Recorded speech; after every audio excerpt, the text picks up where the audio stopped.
Are we helloing? Hang on. I've hacked it up. I've lost the screen. I hope you can hear me. I've literally lost the screen. I have no idea where it is. It's disappeared. That one. Okay. Phew. I'm so sorry. Hi, everyone. How are you doing? Yes, pretty new cover. Doesn't he do just a fantastic job designing us a beautiful springy cover? I was just trying to hunt for her email because she sent me the graphic for it so that I could put it on our thumbnail thingies. And then I lost this. So that was my slight panic this morning. Sorry about that. Hi, Megan. Hi, Gwen. Hi, Michaela. Hi, Morningstar. Hi, Easy Graphics. Lovely to see you again. Nope, that was it. Super. Okay, Morningstar is working on taxes. That sounds even less fun than editing, frankly. Easy Graphics outsourced that to his other half. That sounds like a fantastic idea. Today, I have outsourced to my other half the butchering of a deer so that I can have fresh venison steaks for the next 2 weeks. That's my happy for the day. I think that's a very good happy, frankly.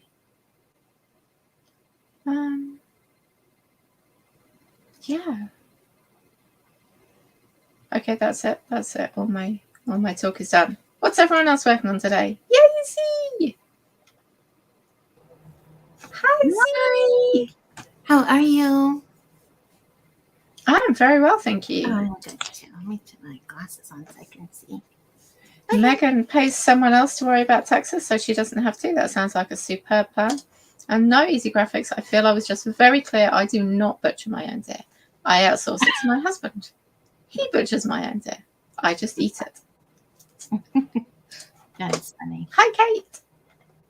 Hey, everybody. There's Gwen. Gwen's here.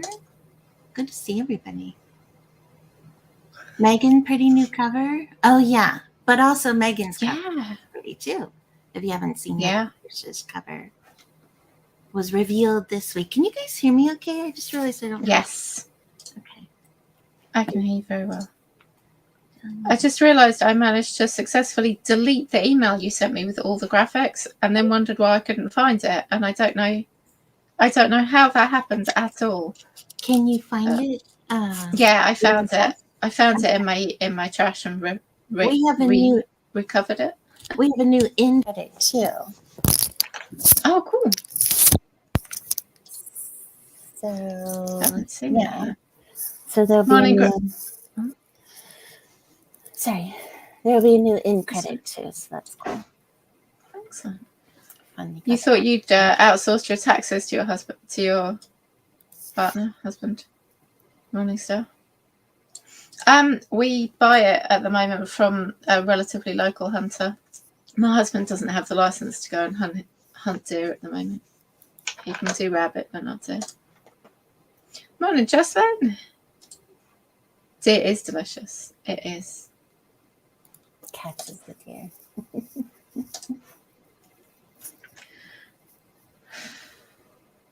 Okay. Gwen is doing. Oh, that's what we get for both of us pressing it at once. Gwen is going to work more on her rough draft for book 4. I know, right? This is seriously like the only. I think I've written 3 times this week or edited 3 times. I did manage to do it a little bit on days that didn't have the sprints, but mostly it's just the sprints are the only time I get to it. Yeah, we got to get the words in today for sure. Yeah. Working on editing today for Easy Graphics. Nearly done with first draft. Yay, easy. Yay. It's great. Morningstar, thought husband had it. I'm sad for you, Morningstar. I wouldn't like to mess with taxes. My taxes have been super easy the last few years. They've basically been, did you earn enough money to pay taxes? No. Great. Don't pay taxes. So what's the limit in the UK? 10 or 11,000. I've been under that by a considerable amount. In fact, I've had a couple of years where I literally haven't earned enough money to even bother filling it out. So, is there a joint? Does it depend on you and your husband, or do you? No. You all pay taxes No, singly? Wow. Yes, everyone pays taxes singly. My husband's employed, so his comes out automatically, and I'm employed now, so now mine will come out automatically, and I won't have to worry about it again after April. But prior to that, I was self-employed, so I had to do my own. But yeah, you all pay taxes on your own.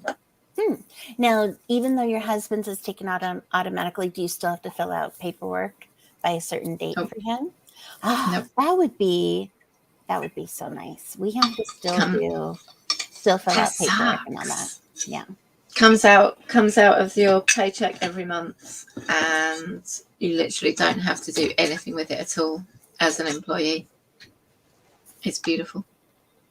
And I don't think we appreciate it enough over here, because we have no idea that in some places, like where you are, you would have to actually fill out paperwork as well as all the multiple other paperwork that gets filled out for it. So yeah, it sucks. Taxes are not easy here. Yeah. Considering throwing my taxes at a pro, I've actually thought about that too. Maybe next year. This year I'm going to have to muddle through still on my own. I use TurboTax out. TurboTax is great. I use TurboTax self-employed. It's been great the last few years. Prior to COVID, I drove around a lot. And so with my TurboTax on my phone, it would automatically track my mileage. And all I would have to do is swipe left if it was business, swipe right if it was personal, and it would count for it all. But now I hardly ever drive anywhere for work, so it really doesn't matter. That would actually be super handy app to have over here.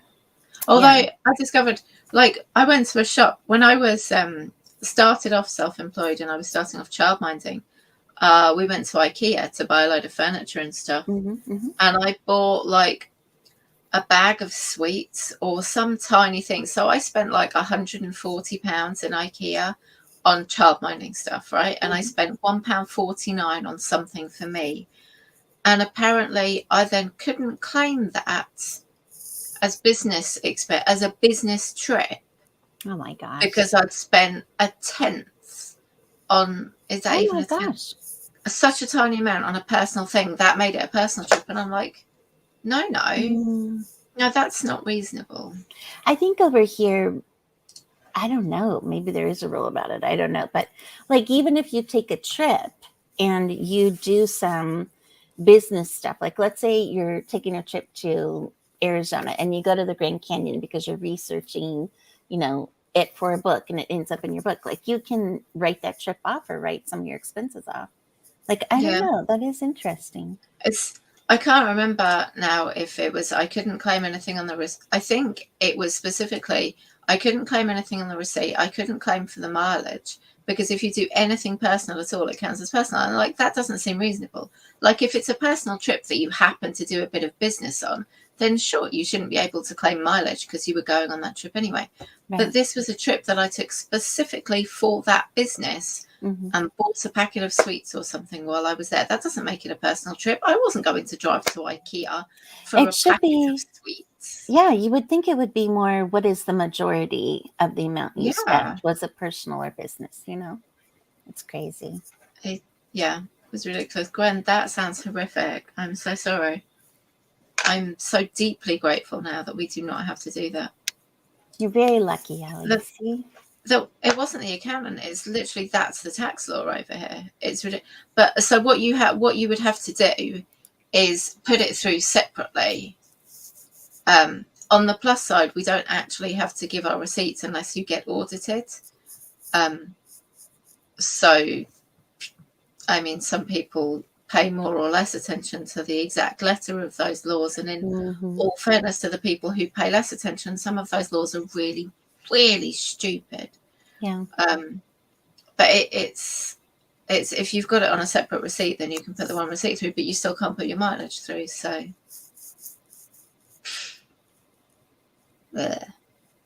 I I know. I've having to done go back to being employed and someone else dealing with all that. I've done my own for probably 10 years now on TurboTax. And it's nice because they'll bring over last year's, into the next year's. So it's all automatic. The only problem I've had with TurboTax is logging in. The last couple of years, I can't log in. I have to get support every time. I don't know what the deal is. It's been crazy. But anyway, I do like it. Highly recommend it. But yeah, and then there's, to find somebody who is specifically book oriented or publishing oriented, who understands enough about it and to get good advice. It's interesting. I think once you get into bigger numbers too, bigger royalties and expenses and things like that, it's really important to have somebody who understands book publishing and marketing and things. And there is a guy, Joe Solari, he runs a business advising authors who have big numbers, big name authors, I'm trying to say. Yeah. I think it's I feel like once you get into the millions on Kickstarter, for example, you could probably afford your own accountant. Yeah. I'm sure there's ways he's got to account for that. That's a fun job. Gwen, it's like $15 a month to have TurboTax Self-Employed on my phone, and then it automatically uploads to TurboTax. It's a combination QuickBooks Self-Employed and TurboTax package. That's $15 a month as an app on your phone, and then it automatically updates everything onto TurboTax for you when the time is right. So that's how I bought it. Anyway, I think you can buy it outright too, but it's always nicer just to do the monthly. Can you write that off for tax purposes? Yeah. Mm-hmm. That's cost. I love that. 20 million. I know that Sanderson thing. It's even higher. What's Michael Sullivan? Is he also another writer who did a Kickstarter? Don't know. I tell you what, though, I was thinking about this earlier while I was washing up. Like, Brandon Sanderson's raised a ridiculous amount of money, but he is in like the sci-fi space, isn't he? Yeah. Well, and sci-fi. So, I don't know what he is. I think so. I think he's sci-fi and fantasy, but I swear he appeals to all those all the people who like buy little figurines and all of that. Those people who are willing to spend money on merchandise for their books, and like romance readers read a lot. They do, but they don't necessarily get the merchandise for all their books. Yeah. Whereas Brandon Sanderson is in that space where they buy the merchandise and they spend the money on the TV programs and the books and the world and stuff. And I think that probably helped. Yeah. I do have to say though that the romance boxes are really popular, like book boxes for romance. Like, and they'll have a little swag, and then I was just watching a Facebook Reels, I think it was, or it might have been a TikTok, but it was on Facebook. I can't remember the name of the author now, but she's one of the big ones, and I watch her on there, and she does a lot of her personal life, in detail on her Facebook lives and stories and whatnot. And anyway, she was showing her pretty new box with her new books, her new paperback. She has like a paperback with the guy on the cover and a paperback that, you can't tell it's a guy on the cover. And the box was beautifully done with the guy on it. And then, had a couple of swag items that's included, which included it was like a little leather pouch for your Kindle to go into that had the guy on it, which is cute. So I think bookish kind of things, for romance readers in a box like that are probably pretty popular. But I think I've seen little candles as well. Yeah. But I think I feel like I don't even want to attempt to do anything like that until I'm like, 7-figure author. Yeah. Because those things are expensive to put together, not to mention research and do everything. And you're putting a lot of effort and time into it and money. And it's like, I'd want to make sure they sell out. Like, I don't want to just do them just to have them, like they've got. And you've got to post it all out and stuff as well. It's a lot of personal work involved. At that point, there'll be personal work involved for my PAs. Not for me. No, I'll have a hand in it. Of course I will, because I'm that person. I'm the person that has to have a hand in everything I do. Gotta do everything. Cake and deer recipes. No, but my Together? mom used to make a cake that was shaped like a lamb. If that counts. Aww. I know, for Easter. Mm-hmm. Started off indie, still indie. Wow. Yeah, that Kickstarter is amazing. I had a friend actually write a book on OCD, her first book, and she did a little Kickstarter to help pay for her editing and her cover and all that. And I don't know how much she raised. It was just whatever she needed for that, like a few thousand or whatever. Yeah. And she she bugged everybody she knew. And and then maybe it kind of grew from there. I don't know how many she ended up having actually invest in it or whatnot, but might be something to consider though. As a debut author, Yeah. people are out there who want to support, They are. Here's Megan giving us the food. Cinnamon roll for brunch. I haven't even eaten yet. I had coffee. That was it. I know. Oh my gosh. I know, See, you should eat. It's been a busy morning. I had keto coffee. That usually keeps me going for a little bit. Is that like the bulletproof coffee with butter in it? Yes. Okay. Yeah. So we're trying to get healthy again around here. It's hard to do. Oatmeal chocolate chip last night. That's cool. We are going to see Batman tonight. I'm so excited. The Batman it's called. Have you heard about it, Allie? Is that up your alley? I've seen one advert for it, I think. Yeah. I'm not a big film person in general these days. I used to. We said the other week, didn't we, that I'd seen a film you hadn't. I used to watch more films, but I just don't have the attention span these days. Yeah. Yeah, I don't have much time at home, but to go out for a special night, we'll do it, And my youngest is coming with us, so it's a date night with my youngest. He gets mommy and daddy to himself tonight. Favorite bakery are to die for. Nice. That cinnamon roll still. Yeah. Kickstarters. How do these people get so lucky? I know. Yeah, that whole super followers. Yeah. All right. Well, we could sit here all day and talk. Which maybe sometime we should do that. Just have an all day. You guys work. We'll just talk. Just chat. You guys talk. Yeah. So yeah, let's get to work. Let's do some work today. Yeah. Let's do it. All right. You have the thing up? You add it to the stream. Okay. You go ahead, girl. Cool. All right. See you all in 20 minutes. Good luck, everyone.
Oh, welcome back.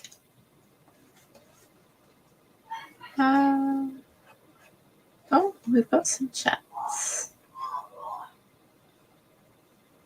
Morningstar, who wrote that one? Oh, write, publish, repeat. Yeah, Morningstar, who wrote that? Okay. Johnny Petron, Sean Platt. You're listening to Audible. Just the voice alone. The book itself is very informative and highly motivating. Easy graphics, about halfway through the book. It's focused for creative work, so I need to adjust it a little to suit your needs. It's okay, reads well. Have to start implementing for results. Hi, Anne. Thanks for joining us. Got 0 editing done, watching Uncle Roger Gordon Ramsay video on YouTube. Less productive than one might think, but fun, I'm sure. Gwen is also reading Write, Publish, Repeat, and Be the Gateway is next on the non-fiction to be read. I don't need more. I just don't need more. Stop telling me good books, people. Also, tell me them in like 6 months' time when I'm like, oh my God, what were those books you were talking about? Oh, so there's a thing I could really do with some help with. I'm really struggling with description, writing descriptions and fitting them in. Does anyone have any good books, videos, for the love of God, please not podcasts? I really struggle to listen to podcasts. Books, videos, blogs, anything like that I can read, advice about how to put in description, how to describe people, great examples of descriptions, things like that. Because I've got this character in my book who, I've got this character in my book, basically, and currently he's described as an attractive young man in jeans and a t-shirt. And that's basically all you get about him. I'm not good with descriptions, and I don't really know how to add them in a way that doesn't interrupt what's going on in the book. I'm also not good with descriptions of places or literally anything. I'm okay with emotions. I can describe emotions and feelings. But people elude me and places elude me. I'm just not good with it. So if anyone's got any advice on such things, like I know about advice, I've read some advice of places where you put in like the 3 things your particular character would notice first, and then like maybe sprinkle in some other bits through it. But like a person description, I see so much conflicting advice on like sprinkle it through, or then you get people who complain that there wasn't like a clear description to start with, so they got their own image in their mind of what this character looks like, and then the author adds in extra description later, and readers are like, but that's not what I think of them like, and get all upset. So I just need some help there, if you don't mind, people. So do you think it's better that an author does early on when a character's first starting to talk or first being introduced to give a little bit of a description so that it's very congruous between the author and the reader? Like, I don't know. That's my point. I really struggle with description.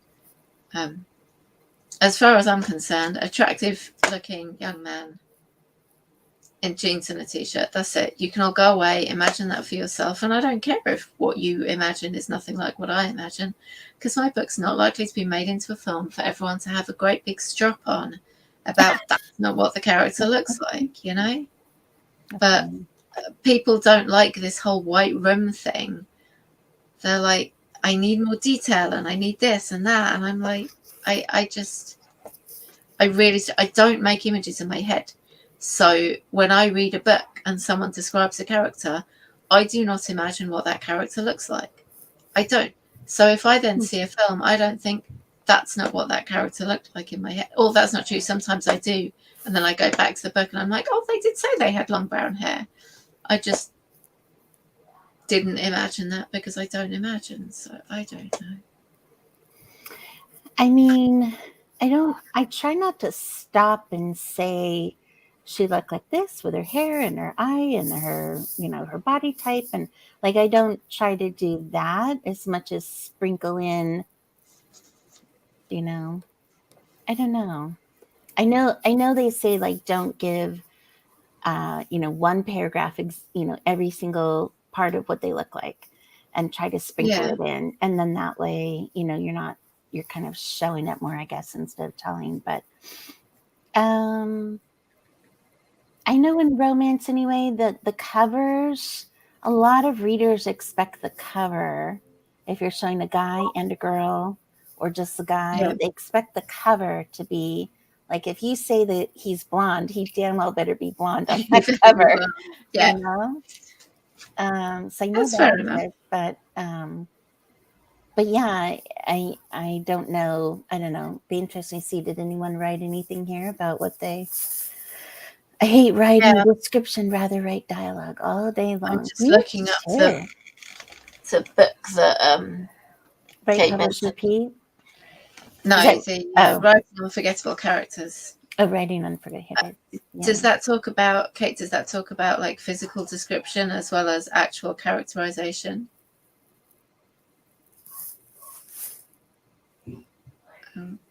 Oh, you guys wrote so much. Thank you so much. Megan loves descriptions.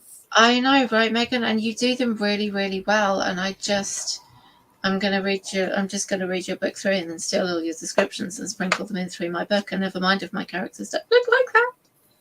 I'm just going to steal them. Allie Ann, I think, watched that same episode you and I watched last year with Mary Robinette Cole about the short stories. Oh, yes. That was really good. I didn't find it useful for description, though. No. I think she was talking more about short stories because she's been talking about it this week in another group.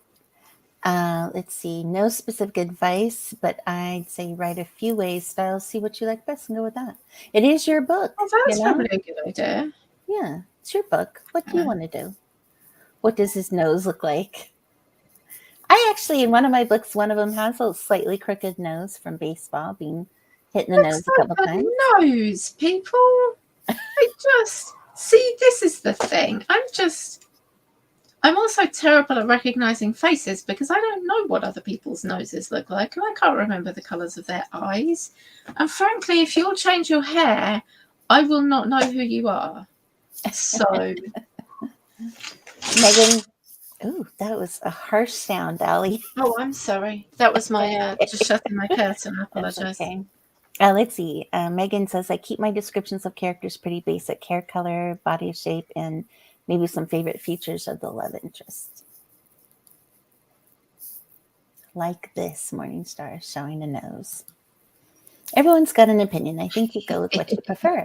Maybe just pick out one detail and move on. Yeah, definitely. I mean, I think hair color is kind of, something that I as a reader want to know, the hair color and eye color.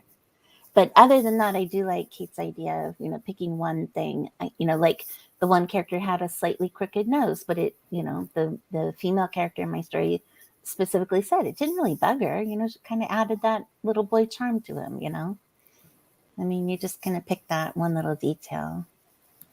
Big hands, freckles, dimples. I don't know. Whatever the. And what about a skin color?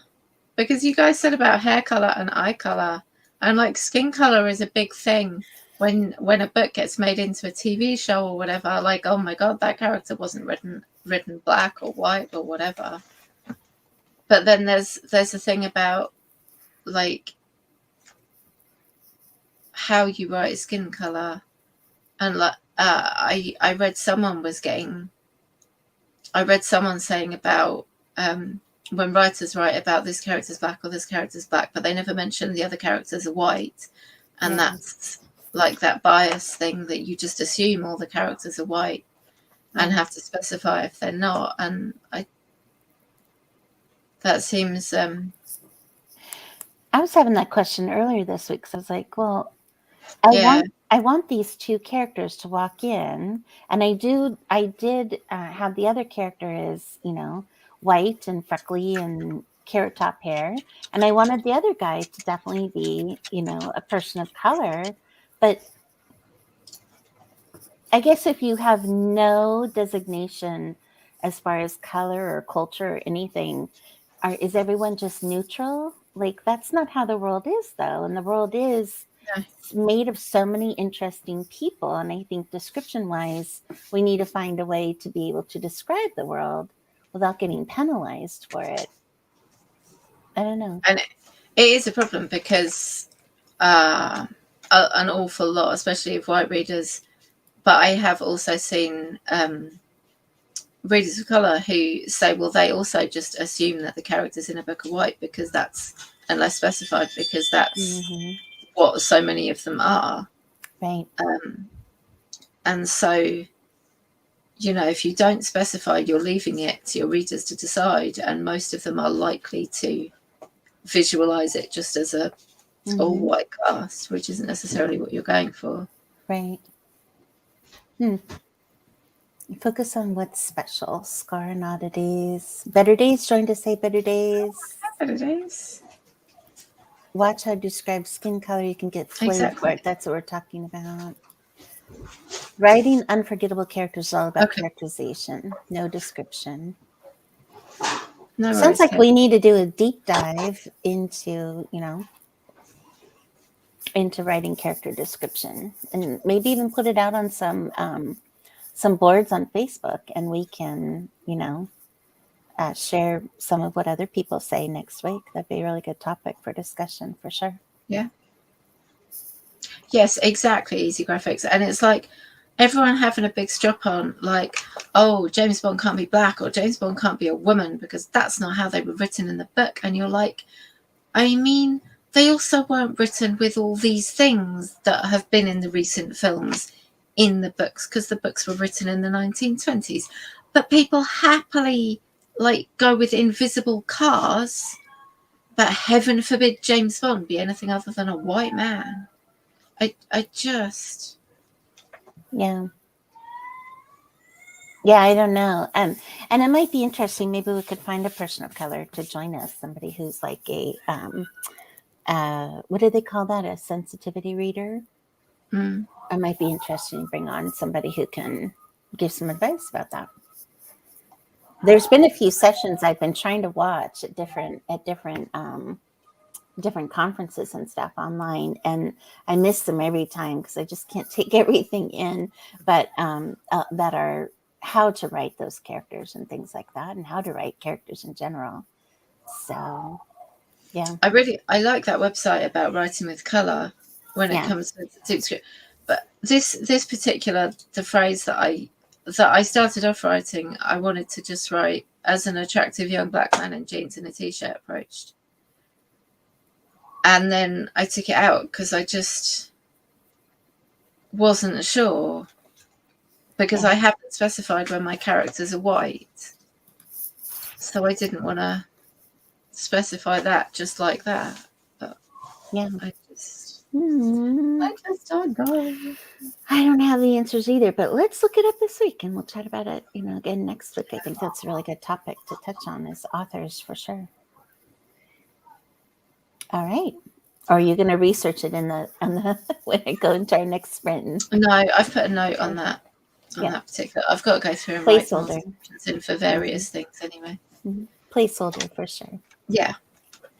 All right. Well, on that note, let's head into our second 20. And we'll see everybody on the flip side. Thank you so much for your help, people.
We are back. How'd everybody do? Let us know. I got about 6:59 today so far. Was that Great our job. second or third? That was our second. That was our second? We have one more. Yeah. This day has been funny. How'd you do, Allie? What'd you end up doing that time? Oh, so I'm reading through my first draft and editing as I go, which is, I know, not at all how you're supposed to do it, but that's how I'm doing it, because why should I do it the right way? But that's what you've always done, so it's a habit, and that's, you're an editor at heart with a reader's heart and an author's heart, and that's just, your system. It is hard to change. Oh, fingers crossed it won't screw me completely. You'll be fine. Is that book 1, or did you move on to book 2? No, book 1. Okay. How's everyone else doing today? Let us know. Kate got last chapter edited. Just have the epilogue. Yay! Great job. Gwen Hunter, 321. Little research. Excellent. Right. That research really slows down the words. I know.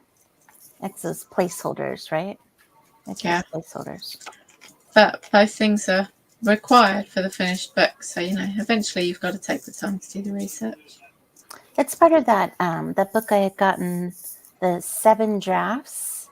That's one thing. I think it's right up there. In fact, I think it's one thing that it says, you do your messy draft and you have placeholders and you go back and you do, so each draft you're tackling a different thing until you get it finished. Yeah. It's really good. No Words started a crit for a new CP. What is a CP? Critique partner. Oh, started out better than I thought. So happy there. Well, that's good. Oh, that's good. Good, Anne. Easy Graphics edited one page, putting more words in so I can pay more for further editing later. Yes. Yeah. That's the way it goes. More words, more cost. Yeah. Megan, I'm doing marketing stuff. We'll be plotting later. Nice. I did Megan, want to are you feeling... Oh, sorry. No, go ahead. You said you hadn't written for a week, and I wondered if you were feeling particularly unsure about book 5. Because I know you've had some concerns about how well it will be received.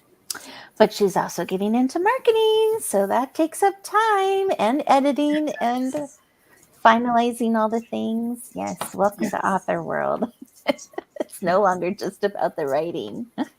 Now you've got to do all the other stuff. You have to do all the things, yeah. Yeah.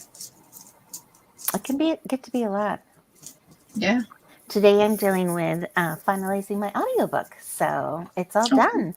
I know. I can't hardly wait. And then it takes a while apparently for ACX to approve the final book, so I don't have a release date yet. But it's been such a fun process, and it really helped having a great narrator to help me through that process. So it's been exciting. That's awesome. I'm excited that I got to experience this, and I'm looking forward to more, hopefully. It is an expense. I had something I have to build in to each one and, plan my royalties accordingly and all that. Yeah. Marketing stuff, plotting later. Feeling unsure about book 5. Definitely stalling. Justin's here. Hey, just in case. Police investigators' first impression of A was that of a wrung out rag. I love that. Wow. We should all share some stuff, share some sentences or something. I'm with you, Megan Pierce, marketing and family talking. Ugh. How dare they, Morningstar? Don't they know this is our writing time? Leave us be. Leave us alone. So I did go to a thing this week. I posted in the group, but I'll share it with everybody. And it was about estate planning for authors. So, and it's something that, I know everyone's at a different place in their author business, whether they're just starting out or about to publish or have published some, but it's good to think of these things now. But basically your book is an asset, and your book is an opportunity for you to make money, but not just you, but when you pass on, it's an opportunity for you to leave behind those assets for your family, or whoever your beneficiaries are, to take on. And so that was a big concern of mine, because I don't want to have to, write these books and then they just die when I die, or worse, they get taken by the courts. That can happen too if you don't manage your estate or your will or things like that very well. The courts can just take them as their payment. And who wants to be working just for the courts to, work this dang hard at trying to describe those characters, Allie, that, they just get taken away. So this was really good. This Estate Planning for Authors by M.L. Bookman. Okay. I highly recommend it. I took his session through the Romance Writers of America earlier this week, and he also does there's a YouTube that I posted in our Facebook group for those who are there. For those who aren't, look for M.L. Bachman on YouTube. And one of the things that he said, there's your will, and then there's a final letter. And so he said the will tells people, who gets your assets, but the final letter tells them how they can use the books, how they can market them, what they're supposed to do with them, give them direction on what to do with those books now that you're gone. Because likelihood is, unless you have one of your family members who are going to inherit the books actually working with you in your author business, you will not, they won't know what to do with your books, and they'll just sit there and they won't make them any money. Or if they are making money, let's say you grow your business, Allie, to a 6-figure business, right? And when you die, if nobody keeps putting in the effort behind it, your money just goes away. You know what I mean? Like, slowly everything declines. And so, you want your backlist to live on, but people have to know what to do with your backlist, or know how to hire PAs or whatever to help your backlist thrive and continue to thrive. So that's what this, what he talks about is a final letter, helping guide your kids or whoever is left behind what to do with your books. So it's very interesting, very short book, guides you through writing that final letter and getting all of your records set up for people to easily find it. So I highly recommend it. Yeah. He also talks about, like, if you don't have children or beneficiaries, like, some people have actually left their assets to, like, what is the pet group? PETA, ASPCA, I don't know. You can leave it behind with other people, but it's kind of been interesting to think about. So highly recommend it. I just wanted to put that out there. We were talking about taxes earlier. So everything, taxes and death, the two things that we can count on in life are taxes and death. We've covered it both here in this sprint, Allie. There we go. Does he say, the author of the book, does he say whether that's specific to America? I think you definitely want to check your own laws in terms of the will and in terms of, that stuff. But this goes beyond the will, as to once you've designated in your will or whatever you do in your country to designate who gets assets. This is more about what they should do with those assets after they've inherited them, to keep that money flow coming in. Essentially telling them, where all your records are, how to run the business, how to market the books, what is back matter, and also explaining the copyright and intellectual property, that they just inherited. And so it was really fascinating. So anyway, that's my tip.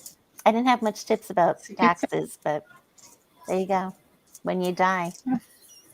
Good luck to you. Honestly, it's people should just have their affairs in order, because it's a nightmare if you don't, for the people left behind. And you never know when you're going to get hit by a bus, Yeah. He actually has several stories about, authors who were very, like, for example, who is it? The one who wrote Pride and Prejudice or whatever. When they died, the family thought, kind of poo-pooed what they had and didn't realize after all this time, the things that authoress wrote, Yeah. could have made them a lot of money because everybody loves her books from the old days. You know what I mean? Yeah. He gives several examples like that of people who didn't do this, and the family members had to go back and sue for those rights to get them back, Yeah. and all this other kind of stuff. It is a mess, and it isn't something. Yeah. My husband's famous for saying, well, it doesn't really matter because I ask him sometimes, I'm like, well, do you want to be cremated or do you want to be buried? Do you want a funeral, whatever? And, his famous answer is, well, it doesn't matter. I'm going to be in the ground. Whatever you want to do with me, do it. It's like, well, that's true. But, but I'd like to know your wishes so that I can, I've been chatting to my parents a lot about it recently because they're having to deal with my grandma at the moment. She had a leak in her house just towards the end of last year, and she had to go into a care home, potentially temporarily, potentially permanently. We're not really sure at this point. Mm-hmm. And so my parents have been dealing with stuff, and they've really struggled to find like her insurance information. And apparently she had several different insurances, so they've had to deal with multiple insurance companies and multiple utilities companies, and none of them want to deal with my parents about it because they all just want to deal with her. And it's like, well, she potentially has dementia, she's in a home, she really doesn't know what's going on. So, if you'd like to get your bill paid at any point, maybe you could deal with the people here. Yeah. And it's just, and so, yeah, I've been chatting with my parents about where their stuff is and what they want done and things, and it's a lot to think about. Basically, again, if there's no one to inherit from you, you can actually designate your assets to go to an organization that you care about, or how about another author? I'll take it, whatever. You know what I mean? Like if you have a best friend author, you can definitely let them take over your things because they'll be well taken care of because they're also an author. But definitely good book. I highly recommend him. His YouTube was really good. He gives a lot of info on the YouTube video. It was actually an interview with Joanna Penn from Creative Penn on her YouTube channel, so you can look that up. Ultimate Departure, yes. Death and Taxes, yeah. A love story. Morningstar is all about the titles. Yeah. Jane Austen, thank you, Morningstar. That's what I was thinking of exactly. I had no idea. And who would have thought back then? And I think he makes this point too, is that in the interview I heard anyway, was at that point, people were actually poo-pooing women authors. So her family didn't think anything, about what she had or whatnot. And it's sad, because look at everything and all the movie rights and everything else that came from those books. But then you only get copyright for like 70 years, something like that. So 70, they still wouldn't have been making money from all the recent stuff. I think he says 70 years after you die. Yeah. So, but that those rights can still be mined. The gold from everything you've written can still be mined by your heirs. Yeah.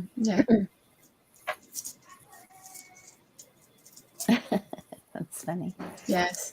Yeah, they missed out. I don't know if you could make them longer. Like Easy Graphics. I'd like a Viking send off. Noted, Easy. Just have your wife contact us. We'll tell her what you said right here. No, Megan says it might be illegal. Yeah, really. Yeah, you probably can't burn a body on the ocean without some kind of permission.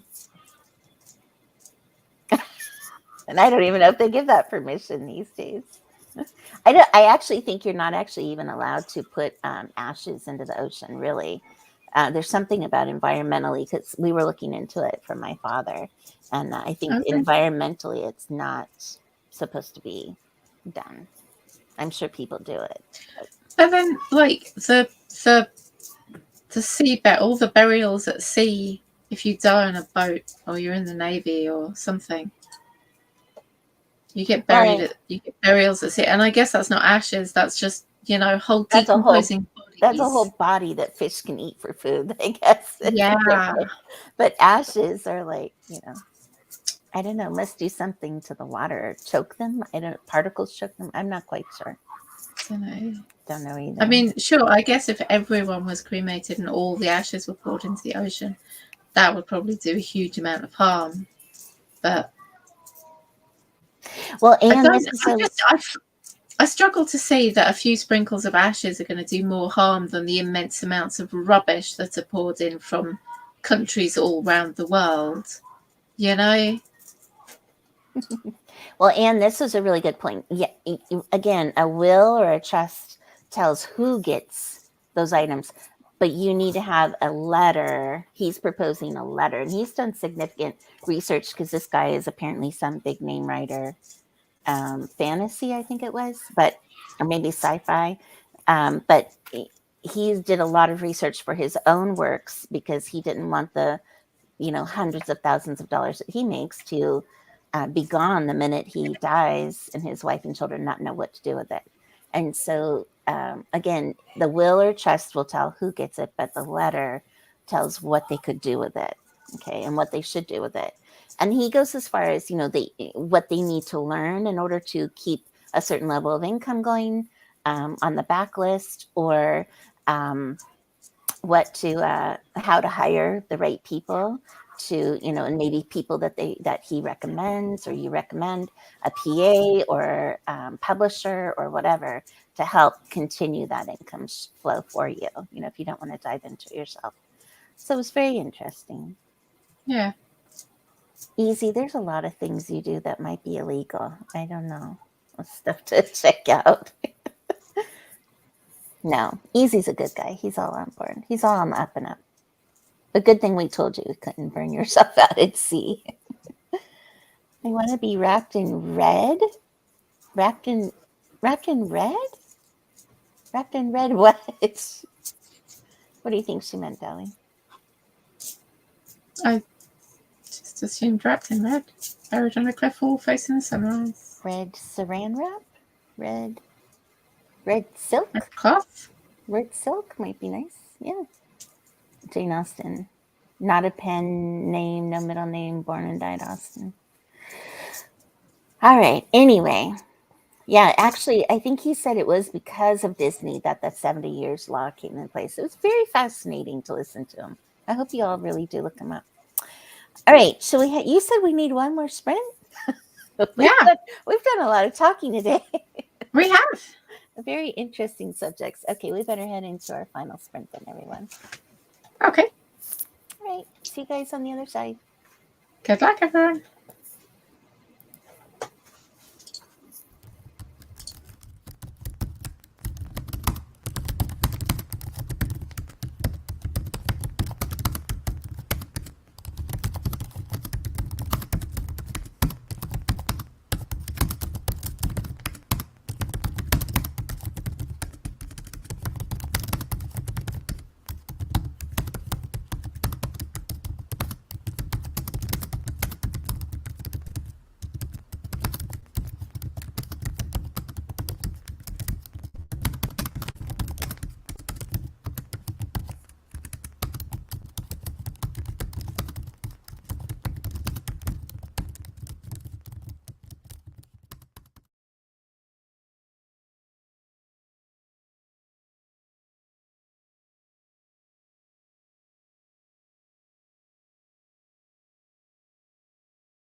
Oh, welcome back.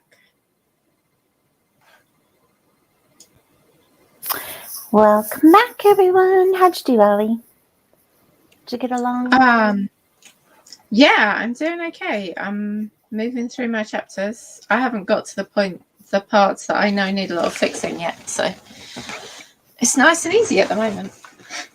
Although I have found some bits that I'd completely forgotten I'd written that I must have changed at some other point. Doesn't that make you feel good? Yeah, probably makes you feel good though, because you're like, oh, I wrote that. Oh, but yeah. Is it good that you found it? Yeah, good writing. Yeah.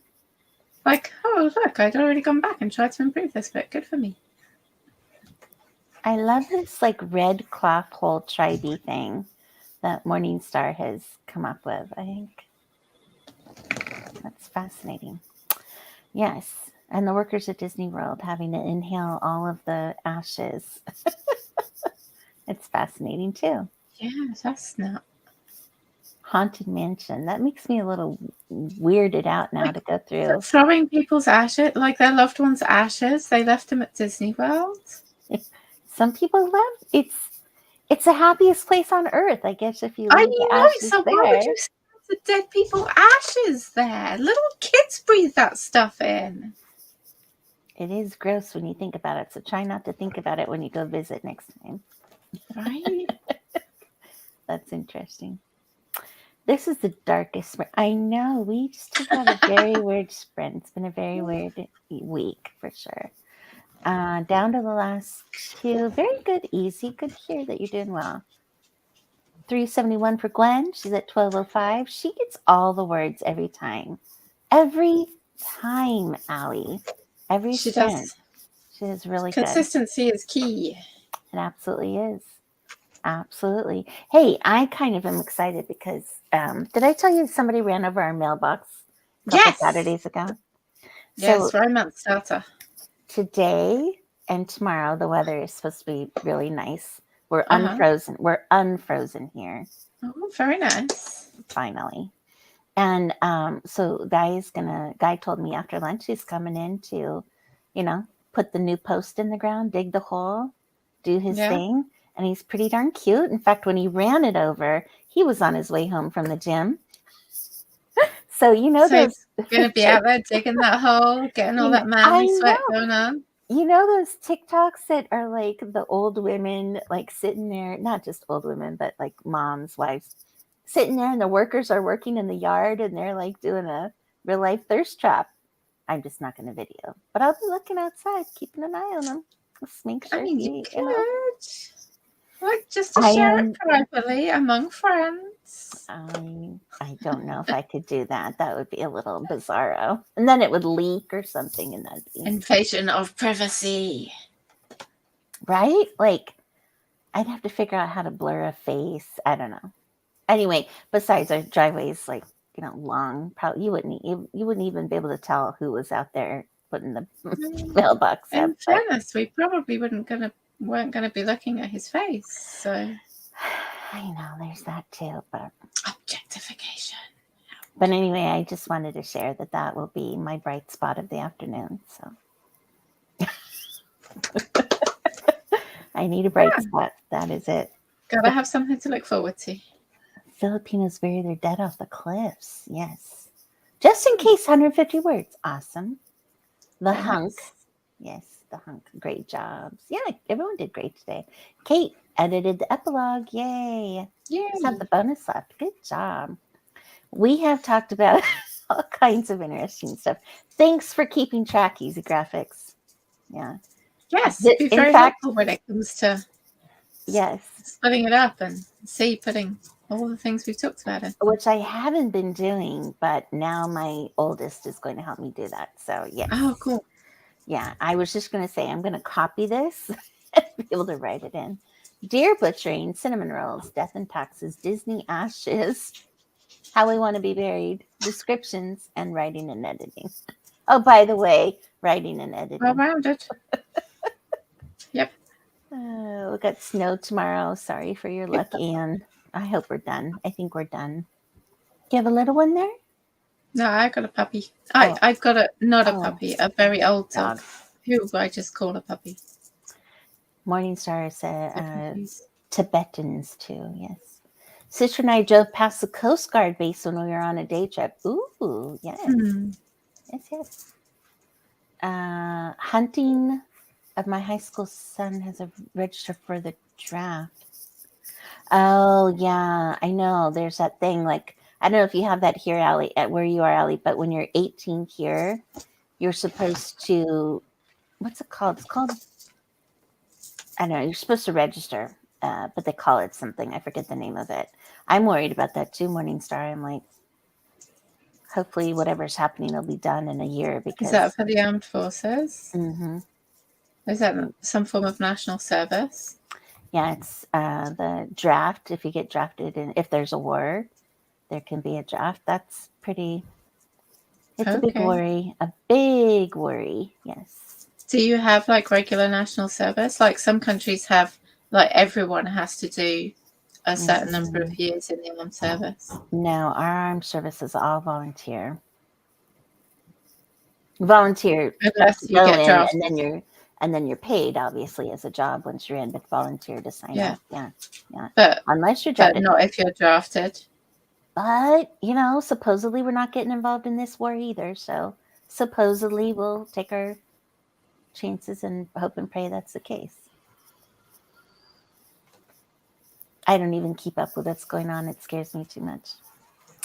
Anyway, moving on. I'm right with you, Morningstar, and let me know what you find out. Exactly how I heard that in my head, writing and editing, by the way. Yeah. Snow coming our way. I don't know. We're supposed to have like 60 or 70 degrees tomorrow. So if it's coming, it must be on Monday. What are we supposed to? Just in case, Morningstar, I don't know. Just know. Oh my gosh, the birds. Is that Tibet? Yeah. Is that a sky funeral? Is that what they call it? I don't know. Selective service. Yes, Morningstar. That's it. That is it. What's conscription? Conscription, when you're forced into the armed services, whether or not you want to. Yep. We have had draft, conscription. Yeah. That's called the draft here. I've never heard the word conscription. Maybe it is called that, but everyone calls it the draft. I mean, that is what conscription is. Yeah. I just have never heard that word. Yeah. Very, very interesting, unfortunately. UK no longer has that, but common in many countries. See, I actually prefer, and I think it is better. I mean, not that I want. I mean, I'm okay. If one of my children decided they wanted to go into the military and that was their calling, I would be very proud of them and happy for them. I would understand if that's what they wanted to do. But the draft is a whole different thing if it's something they don't want to do.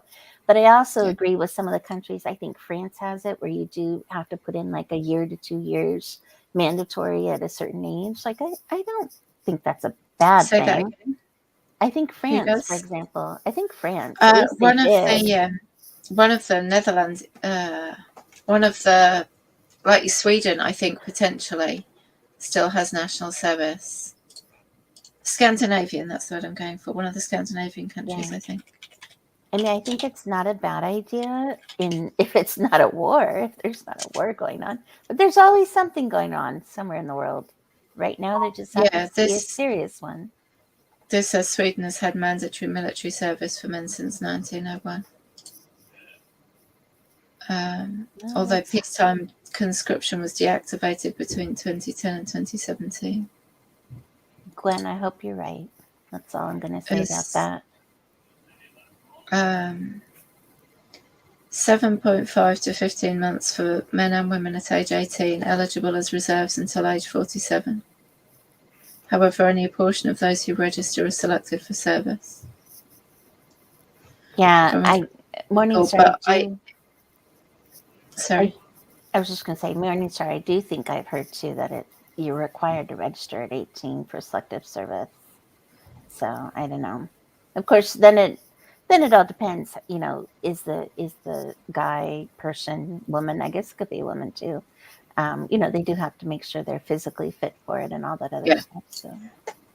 We do not have conscription legislation in the UK. This says the UK has only used conscription twice during modern times, the First World War and the Second World War, which gives quite the, what do they call it when there's prior legislation, something, precedent, that's it, gives quite the precedent for should World War III start to bring conscription back. Here's Megan giving some good information. Mandatory service like in Israel, she thinks, but the draft is an unfortunate lottery only when it's needed. Yeah.